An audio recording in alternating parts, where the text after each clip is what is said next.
Hello, it's a Champions League preview. It's John Gibbons with Ian Ryan for the Anfield Wrap, and we are in a beautiful setting of Cafe Porto, which is on Rodney Street in Liverpool City Centre. We'd have loved to go over, but I say that I'm happy enough here, to be honest with you, Ian. Honestly, this is unbelievable, isn't it? Absolutely unbelievable. Yeah, huge shout out to the people at Cafe Porto. They've opened up, especially for us, they closed on a Monday, but they've opened up for us and delivered some beautiful wine. Told me all the way through this is the match or octopus. I'm going to put a little bit on my plate. I might not get stuck in while we are filming because it looks a bit tricky. You're a braver man than me, honestly. Yeah, I'm going to get a little bit on the plate, a little bit of potatoes. It looks cooked absolutely beautifully. But yeah, I might wait till after just because it looks a little slippery. but honestly, huge thanks to them. And yeah, we couldn't be over in Porto, but quite a few have gone. Ian, obviously there's going to be supporters now in the ground. It was looking a bit touch and go, but I'm made up for the ones who did sort of book to sort of go over there. Josh and Fuad from the Wrap going over tonight because it's what it's all about, isn't it? Champions League, you know, we follow our team better than most. 100%, and I think, you know, when it's someone like Porto, they've got a really good standard, haven't they, in European football. Yeah. So, you know, it's a big game, and I think Liverpool's group, it's a big group. I think most of us, me included, when the group was drawn, I was made up with it, John. And I know sometimes you can have a conversation about, is it nice to get... Because you knew you were coming here. Not soft, am I? But sometimes you can have a conversation about, you know, maybe getting a slightly easy draw, and I understand that narrative. But I think because it had been a while since we'd certainly had fans back in grounds and, you know, been able to go away to Europe and stuff, it was nice to get big teams who've got a good standard in European football, and we've got a group like that. Let's have it right. Porto won the European Cup twice. Yeah. I think it was 87 and they went under Mourinho in 2004, don't they? So they are a team with pedigree, and I think there's no doubt Liverpool won't be taking this lightly. Well, they always seem to qualify for that next stage as well. I mean, we know because we've played them, and yeah, we've had the number, I think it is fair to say, but they've got to these rounds because they've come through the group, and so, you know, I think when the draw was, you know, came out, it was a bit like, oh, maybe, you know, two of the three of the bigger names, if you like. But Porto, you know, they got the good result against Atletico, and they know what it's like to get out these groups. Yeah, well, as you said, we've played them a couple of times now. So 2018, we go there and win 5-0, don't we? So we absolutely battered them that night. And then we have the one in 2019, I think it's 4-1, isn't it, at their place? But they take Chelsea all the way last season. They get beat 2-0 in their own patch, but they go there and get a 1-0. So, as you said, they're used to getting through to these latter stages.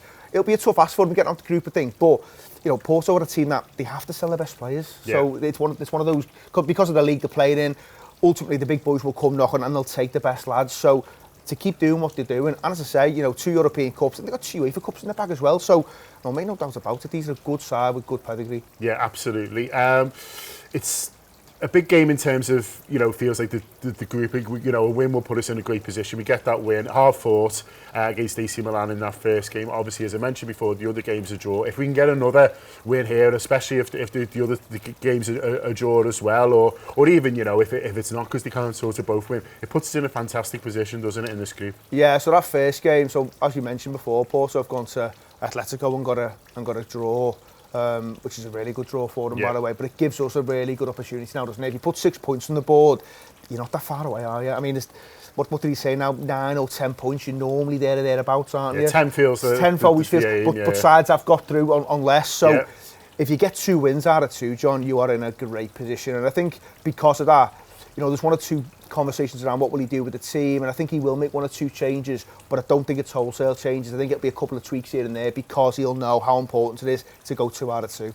Yeah, he does make some changes in the first game though, doesn't he? Surprised a few people. Obviously goes to Big Divock up front, takes Virgil out as well, and so you think, you know, he probably will make some changes. You know, the squad's gone out there, it's a big squad, has to be said. You know, there's the ability to make 5 subs, which you'll sort of have an eye on as well. But what do you think he'll go for? Go front to back, Ian. I'm going to tuck into this. Go through the whole team. Go through every option. I'll talk you through 2018 and 19. Every connotation of what we might pick. I'm going to stuck in. I think your point's right. You know, he does make changes for Milan, and maybe 1 or 2 more than what we thought or what we saw coming. To be honest, I think he'll do something similar where he'll maybe have a little mess about with the back 4, so I can see him making maybe 2 changes. I think there's an argument to say you could rest both centre-half, but I don't think he wants to make 3 changes. So I think he'll do something where maybe a Canati or a Gomez come in, and I think he'll have an eye on left-back as well. I think it's fair to say Andy Robertson, as good as he's been, and we know he's still a top player, he looks like a lad who maybe could do with a little bit of time. Played a lot of football, and he's had the international stuff, so it just makes sense. I think when you've got someone like Tsimikas who's in good form, to be fair, you know, you've seen how good his delivery is as well, by the way. So I think it makes loads of sense to give him another run at left back, and then, as I say, maybe just do one of the centre halves. Virgil probably goes again, and you've got a little bit of a break between Tuesday and Sunday, haven't you? So I mean, there's 5 days there.